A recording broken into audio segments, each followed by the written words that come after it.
Exciting! Neo Geo! Max 330メガの劇的体験 Neo Geo System SNK. Hey everybody, welcome back to Video Game Esoteric and a continuing series, Neo Nostalgia, where I take a look at some of my favorite Neo Geo games of all time.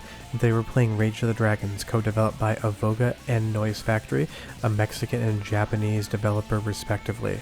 And I love this game for two reasons. One, it has personality in spades, and two, it is tangentially linked to Matrimelee, my favorite Neo Geo game of all time. Before we get too far involved though, do me a huge favor, go down below, hit like, subscribe, that notification bell definitely helps us out. If you feel so inclined and want to support the channel, we got a Patreon link down below as well. But this game is just pretty. It's charming. The music's great.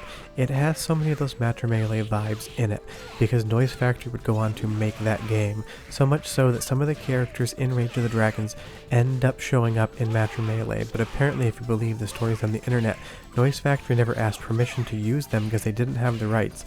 Evoga did because they developed them, and that's why those characters are missing from the PlayStation 2 release of that game.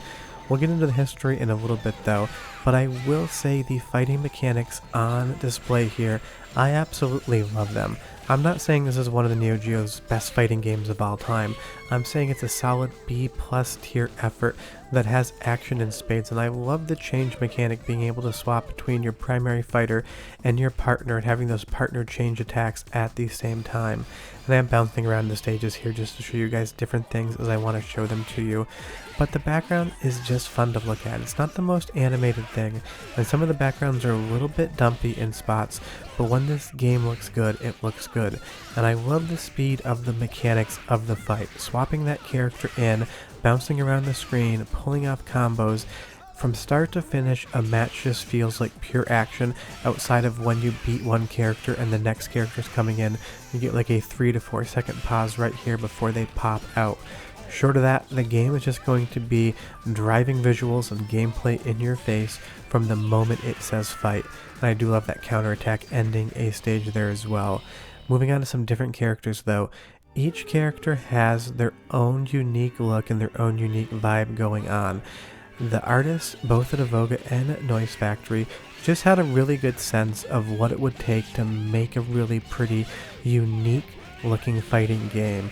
Like Kang here, that giant luchador mask with that greasy boiler of a gut there, has so much personality, and his moveset matches. He even kind of looks like he's wearing a codpiece. It's a small touch, but it just goes to drive home how much care and attention was put into this game. And I'm not trying to say again that this is the best fighting game on the Neo Geo. I know Matrimelee is not the best game on the Neo Geo, it just happens to be my favorite game. And this is up there with my favorite fighting games on the platform, just because of the overall vibe, the speed of the gameplay, and in some spots the sense of humor that it has. And Elias here will go on to end up in Matrimelee as well. Like I said, some stages though, they can just be a little bit dumpy. This wrestling ring here is kind of a fun thing, but the background that just says dragon, it feels a little bit lazy, and that's why I bring this down to a B+ effort. We have to talk about all the different mechanics of a game, not just the gameplay or the audio, but the visuals as well, and I wish they had done more with some of the backgrounds. It feels like 50% of them had extra work put in, then maybe they had to end development early and they kind of pulled back from all that work they were doing. But again, just the sense of speed, the fluid motion, all of the different movesets, and the character roster all having a different feel to them. You can find the two characters you love to play as, and you can have an absolute blast with them. And of course, like any fighting game, if you're playing with friends that have also been learning the game with you, it opens up that much more. But I will say the AI in this game, very similar to Matrimelee, it's fair until it's not. And we'll discuss that lack of fairness in a little bit. But moving on to stage 5 here, again, it just looks nice. I love these animated intros, but the music is absolutely so much fun, so go ahead and listen. I'll be right back. Enjoy it, guys.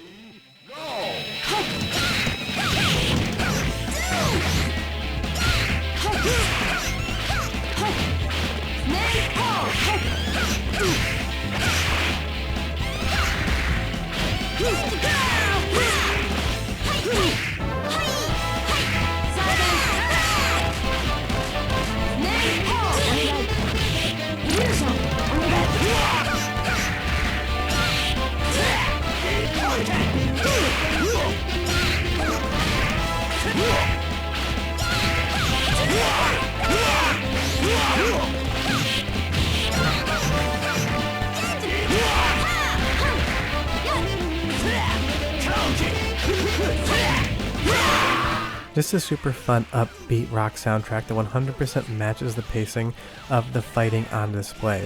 It definitely doesn't live up to the soundtrack from Matrimelee, but in my opinion, absolutely nothing could. That soundtrack just hits me in all the feels in all the right ways. But Rage of the Dragons is a very close second as far as good Neo Geo soundtracks are concerned. The music can sound a little bit muffled at times, but it always could on the Neo Geo, so you can't really fault Evoga and Noise Factory for that. But moving on, using some different characters and playing around in some different areas, we again get to a background that just lacks the life of what I just showed you, and that is my one disappointment about Rage of the Dragons. Stylistically, it's uneven.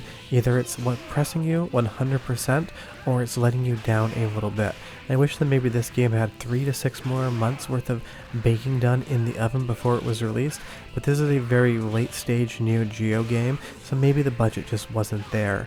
And I would love to see this just kind of like spruced up a tiny bit. But on the mechanics side, I really have absolutely nothing to complain about. The balance is decent, it's not perfect, it's not terrible, kind of like any fighting game, and it's just so much fun. I also love all the different character designs. They definitely had some vibes going on with the female characters. They're of the skimpier clothes variety, but honestly that was like every other fighting game back in the day, so you can't really fault them for it, and it still happens today as well. But using Billy here, this game was supposed to be a sequel to the Double Dragon fighting game on the Neo Geo, but there was licensing issues, so this is more of a spiritual homage sequel because the developers couldn't make a direct sequel. So if some of those names sound familiar, if some of the characters look familiar, that is why. The original intent was to make this a Double Dragon 2. Now moving on to stage 7, you're going to see now suddenly they're going to bring some digitized sprites into the background, and tonally it's a complete mismatch from what you've been seeing this entire game. And those look like real people photographed and scanned in with like 3 frames of animation. It's just not as good looking as the other stages. Sure, the Noise Factory, kind of marquee there looks good, but everything else in the background just looks completely out of place, and none of that sprite work matches the sprites on display for the characters. So again, it's just one of those things. There's this slight mismatch between what you're seeing in the front of the game and what you're seeing in the backgrounds, but if that's all I really have to complain about with Rage of the Dragons, it really isn't a bad thing whatsoever. It's just me talking about how much potential this game truly did have and how it lived up to like 90% of that potential, but maybe left that last 10% on the table, not actually taking advantage of it. But moving on to the mid-boss match, this is where the game just decides, no, you played too much, you need to pump in a couple more credits before you're going to be able to see stage 7, because suddenly at normal difficulty, which is what I play all these games at, whatever it would default to, it spikes, and Arubo here is just going to 100% clean the floor with your face. It's going to drag it across, it's going to slam you into it. It is incredibly hard. But the great part is, again, spectacular soundtracks. Go ahead and listen for 30 seconds, and I'll come back and talk a little bit more about the history of this game and why I love it so much. But enjoy!